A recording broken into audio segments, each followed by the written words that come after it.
Madaming teams ang na-upset ngayon. Yung una, Milwaukee Bucks na tumagilid sa isa sa worst team sa ngayon, ang Wizards, 129-126. Kinulang ang 26 points ni Giannis at 30 points ni KPJ. Lumamang pa sila ng at least 16 points. Niyari naman ni Chris Middleton sa last 1 minute. Hindi na nakabawi doon ng Milwaukee Bucks. Sa last 10 games pa, 2-8 record ang Milwaukee. Lumayo tuloy sila sa 9-11 na Bulls. Dahil ang Bucks ngayon, 9-13. Masakit pa doon, na-comeback na nga si Giannis, nadakdakan pa. Buti din natalo yung Bulls sa Orlando Magic. Hindi ganong kalayo ang hahabulin ng Bucks. Pinag-iinitan din si Giannis ngayon dahil outside siya ng top 10 ng standing. Meron pa rin mga teams ang naghahabol sa kanya na baka magbago ang isip bago yung deadline. Kasi gustong makita ng mga teams na matalo yung Bucks kesa manalo para si Giannis ay makaalis. Ang Houston naman nabawian ng Jazz 133-125. Kinulang ang combined 86 points ni KD, Şengün at Amen Thompson. Sa Jazz naman si Lauri Markkanen meron 29 points kasama pa si Keyonte George na meron 28 points. Unti-unting lumayo ang Jazz nung second quarter na hindi na nakabawi ang Houston. Nakalamang pa ang Jazz noon ng nasa 21 points. Na-upset din ng struggling Dallas Mavericks and Denver Nuggets 131-121. Triple-double pa para kay Nikola Jokic, 29 points, 20 rebounds, 13 assists. Kasama pa ni Jokic doon si Spencer Jones na meron 28 points. Si Jamal Murray naman na-injured pa pero nakabalik naman siya nung second half na halos hindi na tumira.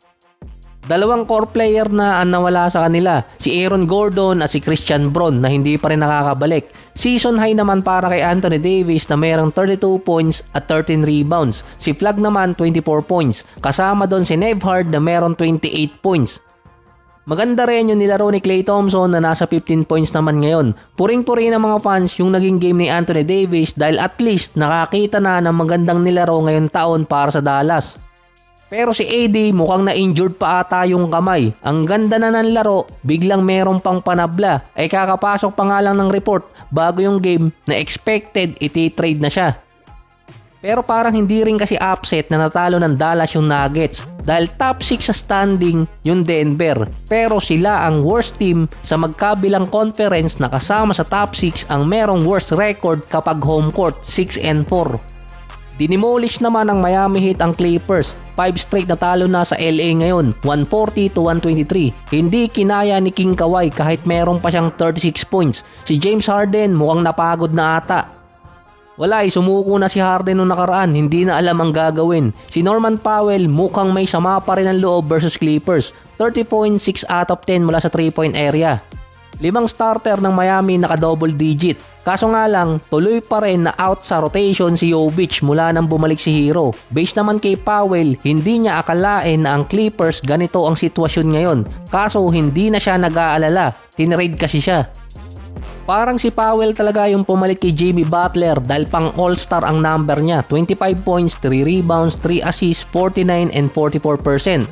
Parang biglang nawala tuloy si Hero kahit bumalik na siya. Hindi talaga pang franchise player si Hero, supporting cast lang talaga. Last season sa parehong bilang ng game, 10 and 11 record ang Miami under kay Hero na may kasama pang Butler kahit papano. Ngayon naman under kay Norman Powell, 14 and 7 record.